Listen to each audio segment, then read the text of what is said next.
Hello, मैं हूँ कहानी वाली कुड़ी, लेकर आई हूँ सादत हसन मंटो की लिखी कहानी खोल दो।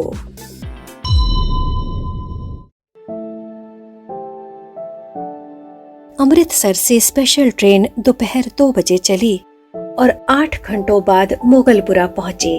रास्ते में कई आदमी मारे गए, बहुत से घायल हुए और कुछ इधर उधर भटक गए।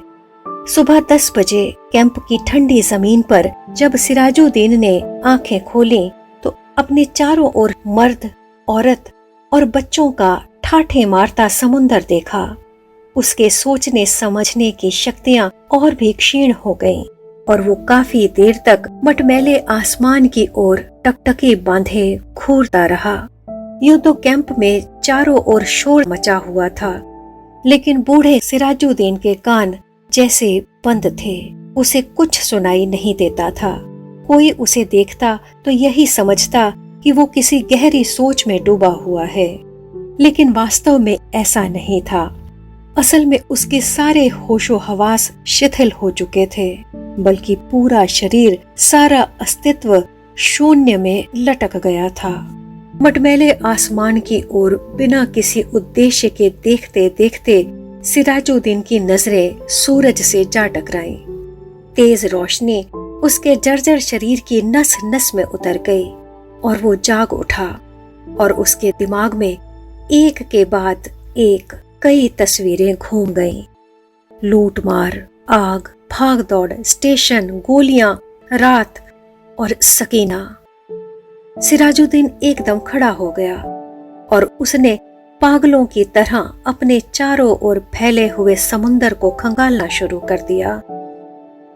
पूरे 3 घंटे वो सकीना सकीना पुकारता कैंप की धूल छानता रहा, लेकिन कहीं भी उसकी जवान इकलौती बेटी का पता नहीं चला।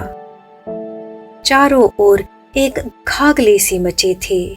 कोई अपना बच्चा ढूंढ रहा था, कोई माँ, कोई बीवी और कोई बेटी। सिराजुद्दीन थक हार कर एक तरफ बैठ गया और अपने दिमाग पर जोर देकर सोचने लगा कि सकीना उससे कब और कहां बिछुड़ी थी।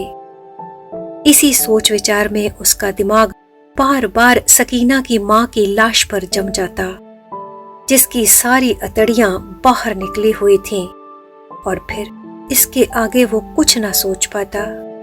सकीना की मां मर चुकी थी। उसने सिराजुद्दीन की आंखों के सामने दम तोड़ा था, लेकिन सकीना कहाँ थी, जिसके बारे में सकीना की मां ने मरते समय कहा था, मुझे छोड़ो और सकीना को लेकर जल्दी से यहाँ से भाग जाओ। सकीना उसके साथ ही थी। दोनों नंगे पांव भाग रहे थे। फिर सकीना का दुपट्टा गिर पड़ा था और उसे उठाने के लिए सिराजुद्दीन ने रुकना चाहा था। इस पर सकीना ने चिल्लाकर कहा था, अब्बा जी छोड़िए, लेकिन उसने दुपट्टा उठा लिया था और ये सोचते सोचते उसने अपने कोट की उभरी हुई जेब की तरफ देखा।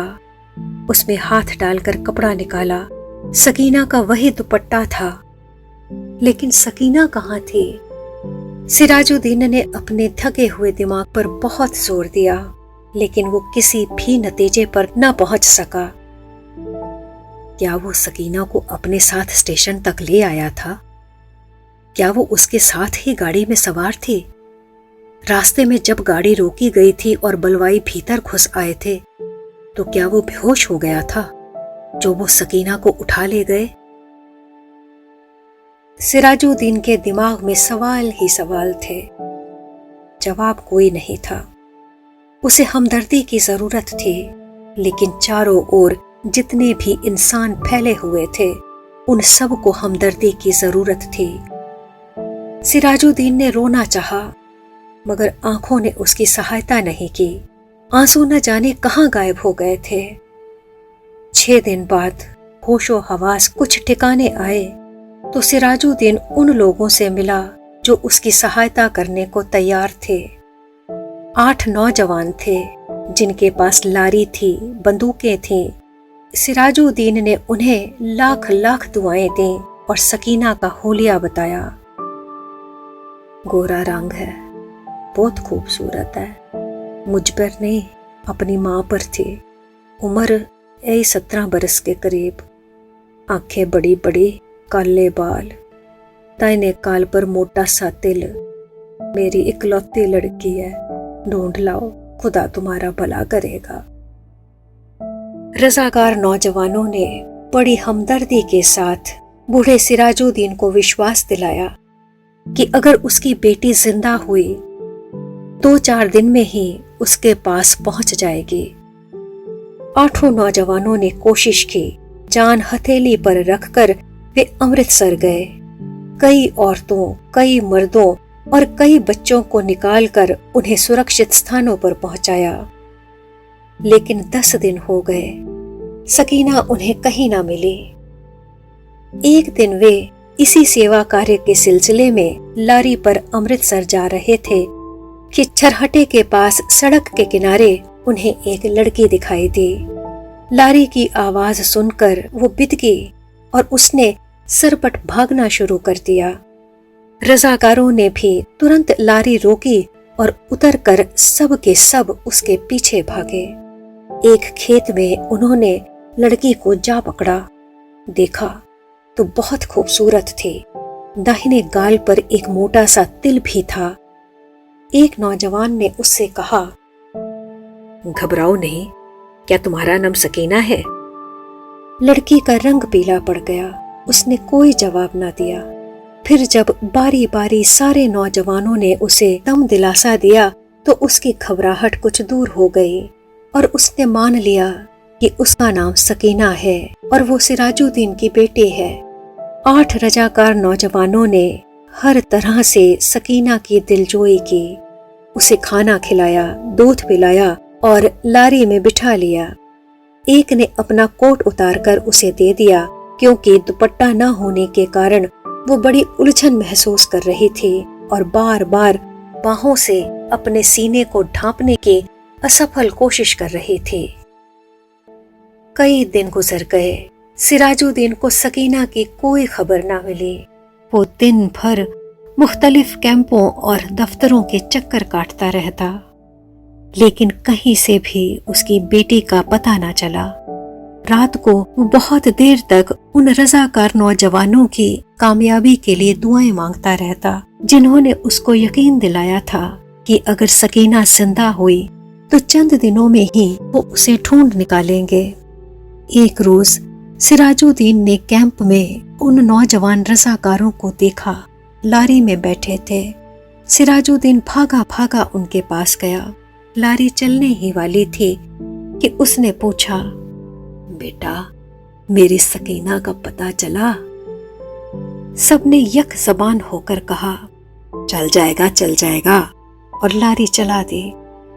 सिराजुद्दीन ने एक बार फिर उन नौजवानों की कामयाबी के लिए दुआ मांगी और उसका जी किसी कदर हल्का हो गया।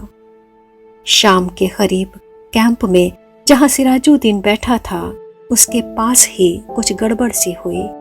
4 आदमी कुछ उठा कर ला रहे थे। उसने दरियाफ्त किया तो मालूम हुआ कि एक लड़की रेलवे लाइन के पास बेहोश मिली थी। लोग उसे उठा कर लाए हैं। सिराजुद्दीन उनके पीछे पीछे हो लिया। लोगों ने लड़की को अस्पताल वालों के सुपुर्द किया और चले गए। कुछ देर वो ऐसे ही अस्पताल के बाहर गड़े हुए लकड़ी के खंबे के साथ लगकर खड़ा रहा। फिर आहिस्ता आहिस्ता अंदर चला गया। कमरे में कोई भी नहीं था। एक स्ट्रेचर था जिस पर लाश पड़ी थी। सिराजुद्दीन छोटे छोटे कदम उठाता उसकी तरफ बढ़ा। कमरे में अचानक रोशनी हुई।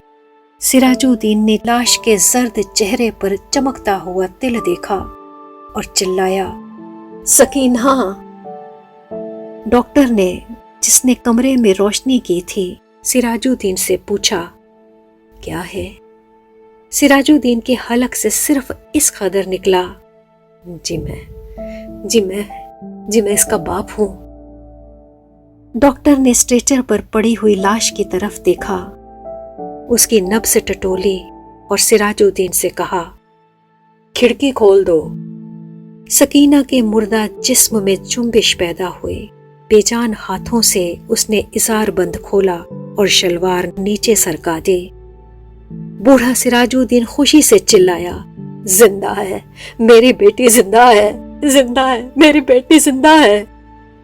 डॉक्टर सर से पैर तक पसीने में गर्क हो गया।